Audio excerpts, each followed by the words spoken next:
Di restoran ada pelanggan yang datang sekali-kali, tapi ada juga pelanggan setia yang rutin makan tiap minggu. Kalau data mereka nggak tersimpan dengan rapi, susah buat tahu siapa yang sering datang dan berapa transaksi yang sudah dilakukan. Halo semuanya, saya Triwibowo, marketing akurat online yang siap bantu membuat pembukuanmu jadi lebih rapih dan efisien. Banyak restoran yang masih mencatat data pelanggan di dalam buku ataupun file Excel. Masalahnya, data sering tercecer atau double input. Saat pelanggan kembali lagi, butuh waktu lama untuk cari informasinya. Kalau harus input manual satu persatu ke dalam sistem, jelas memakan waktu dan rawan salah tulis. Untungnya, Akurat Online sudah menyediakan fitur untuk impor master data pelanggan. Jadi kamu nggak perlu repot-repot untuk input satu persatu ke dalam sistem. Nah, untuk penjelasan lebih detailnya, saya akan jelaskan di dalam video ini. Nah, sekarang saya udah ada di dalam database Akurat Online. Jadi untuk video kali ini saya akan menjelaskan tentang bagaimana caranya untuk import master data pelanggan untuk restoran ke dalam Akurat Online. Nah, untuk video sebelumnya itu kan saya sudah buat untuk yang akun perkiraan dan juga barang dan jasa. Nah, ini adalah video yang ketiga untuk seri import master data restoran ke dalam Akurat Online. Nah, sekarang kita langsung mulai aja. Jadi sebelum kita coba import master datanya, pastikan kamu udah punya file ataupun template Excel-nya untuk masukin atau input datanya. Nah, kalau kamu belum punya, kamu jangan khawatir, kamu tetap bisa download. Ini caranya nanti kamu masuk ke modul penjualan, terus nanti di sini ada fitur pelanggan. Nah, nanti di sini kamu klik icon yang warna hijau. Ini untuk melihat daftar pelanggan yang kamu punya. Kemudian kamu klik tombol yang import data. Terus kamu klik, kamu pilih import dari Excel. Nah, nanti di sini ada tulisan untuk contoh file. Kamu tinggal klik aja yang contoh file di sini, baru nanti hasilnya template itu kayak gini. Nah, nanti di dalam template Excel-nya dia ada dua sheet. Jadi pertama untuk input data, template import pelanggannya, terus nanti yang kedua untuk penjelasan kolomnya. Jadi setiap kolom-kolom yang ada di template tersebut itu udah ada penjelasannya masing-masing. Nah, kayak gitu. Nah, sekarang kita langsung mulai aja. Ini kita sambil buka untuk fitur pelanggannya. Kita sambil ya. Nah, ini kita langsung mulai aja. Jadi, pertama kita masukin si kategori pelanggannya dulu.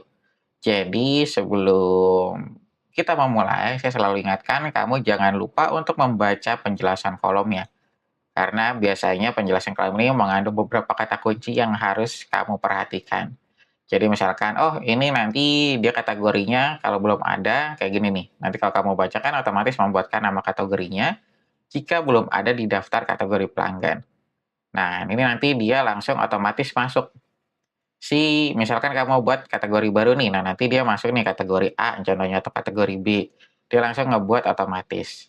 Nah, soalnya ada beberapa data atau beberapa item yang harus kita buat dulu di dalam database ya, baru bisa kita import. Kayak gitu, makanya saya selalu ingatkan suruh baca penjelasan kolomnya dulu, soalnya ada kata kuncinya di sana.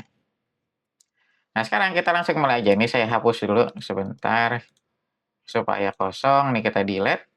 Nah, untuk kategorinya, nanti kamu bisa kategorikan pelanggan sesuai dengan kebutuhan. Misalkan kamu mau, oh ini ternyata kita ada penjualan atau pelanggan umum nih namanya customer A. Atau nanti kita mau buat pelanggan dengan kategori member. Nanti supaya dia dapat harga khusus. Nah, itu nanti kamu juga bisa kayak gitu. Jadi nanti kamu bisa sesuaikan. Nah, nanti misalkan kamu ternyata, oh saya mau digabung aja mas. Ya udah nanti kamu kosongin aja. Nanti kalau kamu kosongin, dia otomatis langsung masuk ke kategori yang umum. Ini adalah kategori default yang dikasih sama Akurat Online. Jadi dia udah disiapin sebenarnya. Nah, kalau kamu mau buat kategori baru, misalkan ya udah saya mau buat, oh ini dia ternyata pelanggan dari Bekasi. Nah, nanti kamu bisa juga kayak gini. Nanti kamu bisa sesuaikan aja. Nah, terus ID pelanggan di sini, ID pelanggan adalah nomor untuk identifikasi si pelanggan aja. Soalnya kan takutnya ada beberapa customer yang punya nama yang sama.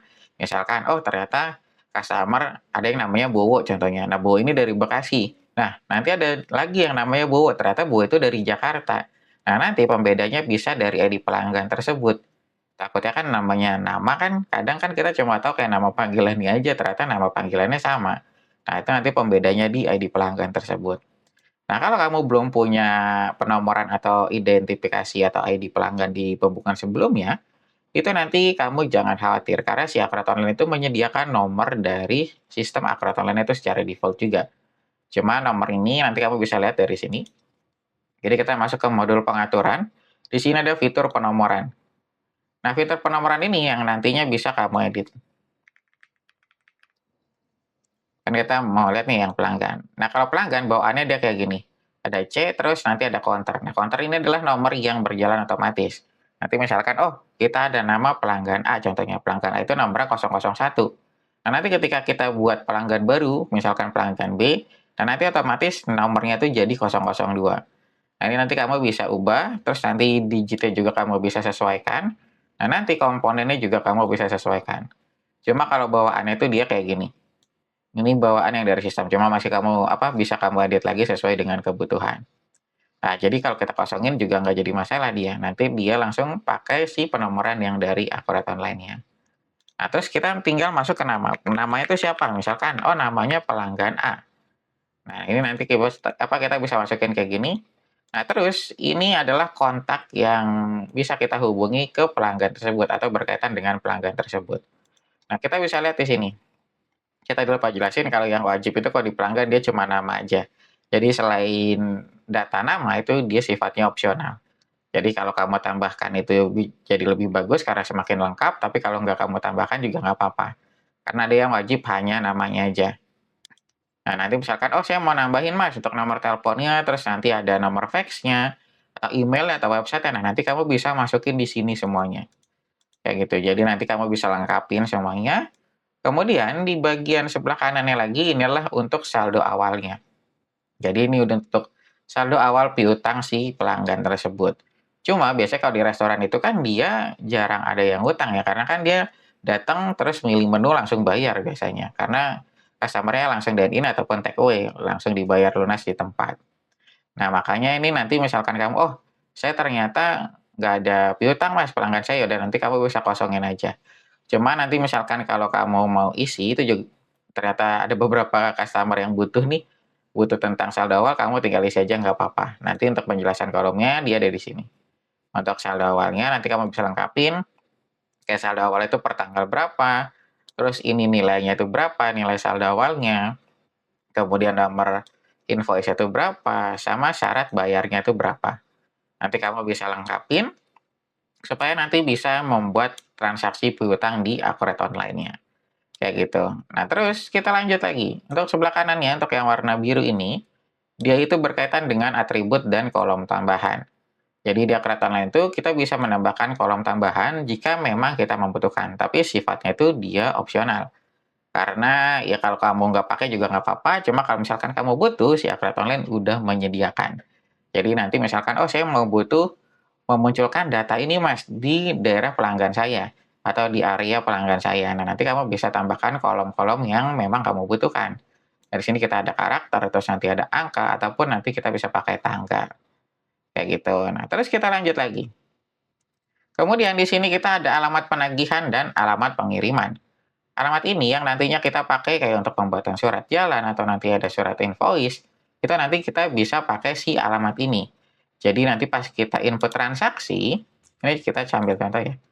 Misalkan kita contoh untuk faktur penjualan. Nah, nanti dia kan di sini ada alamat nih untuk faktur penjualan nih.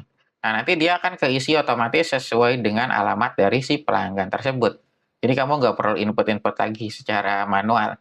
Ya misalkan dia ternyata sekarang beli nih, minta dikirim, ya nanti alamatnya langsung muncul. Ternyata, besok dia ternyata beli lagi nih. Nah, nanti dia akan langsung muncul lagi kamu tanpa input manual satu-satu. Jadi kamu tinggal tarik aja nama pelanggan itu siapa.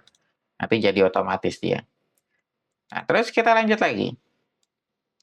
Kemudian di sini kita ada informasi kayak untuk default penjual ini untuk kayak misalkan kamu pengen dipisah nih. Oh, ternyata si customer ini itu yang bawa dari sales saya nih, sales atas sama ini. Nah, nanti kamu bisa pisah nih si pelanggannya. Jadi nanti defaultnya itu penjualnya ke siapa. Terus nanti kalau misalkan kamu ada default syarat pembayarannya itu juga kamu bisa. Atau nanti misalkan, oh ternyata dia ada diskon nih, diskon atau harga khusus. Nanti kamu juga bisa pakai di sini. Jadi kita bisa membuat kategori harganya juga dan diskonnya. Kemudian kita juga bisa masukin untuk alamat data-data pajak. Maaf, ini nanti kamu bisa lengkapin di sini. Nah, yang terakhir ya paling dia hanya untuk kayak gini. Kayak akun-akun penjualannya itu yang berkaitan itu dia kemana. Misalkan kamu pengen mapping manual nih untuk si per customer-nya. Ini nanti juga kamu bisa kayak gitu. Terus nanti kamu bisa pisahin pelanggan ini untuk per cabang mana. Misal kamu pakai fitur add-on yang untuk multi branch. Oh, ternyata dia si customer ini khusus untuk yang Bekasi aja nih. Nah, nanti di data Jakarta misalkan ada si staff kamu nih, kamu buka data yang dari Jakarta, misalkan dia dikasih akses untuk Jakarta aja. Nah, si Jakarta ini, orang-orang yang ada di Jakarta, dia nggak bisa ngelihat si customer yang ada di Bekasi contohnya. Karena dia udah mengikat di sini. Jadi kamu bisa pisahin pelanggan itu per cabang. Jadi misalkan ya pelanggan Bekasi aja, nah pelanggan Jakarta ya pelanggan Jakarta aja. Jadi mereka nggak bisa saling lihat, nah itu juga bisa. Terus kamu bisa masuk ke deskripsi juga. Terus yang terakhir paling ya ada catatan sama nanti gudang default. Cuma ini biasanya nanti jarang di sini kalau untuk gudang default. Biasanya kan ya gudang dia udah campur tuh untuk ke semuanya. Nah, ini biasanya misalkan kamu mau dipilih, oh ternyata kalau si customer ini dia ngambilnya dari gudang mana, ini nanti juga kamu bisa pisahin. Nah, terus ini kan kita udah selesai. Nah, coba kita tinggal simpan. Ini kita cuma masukin kategori sama nama aja nih.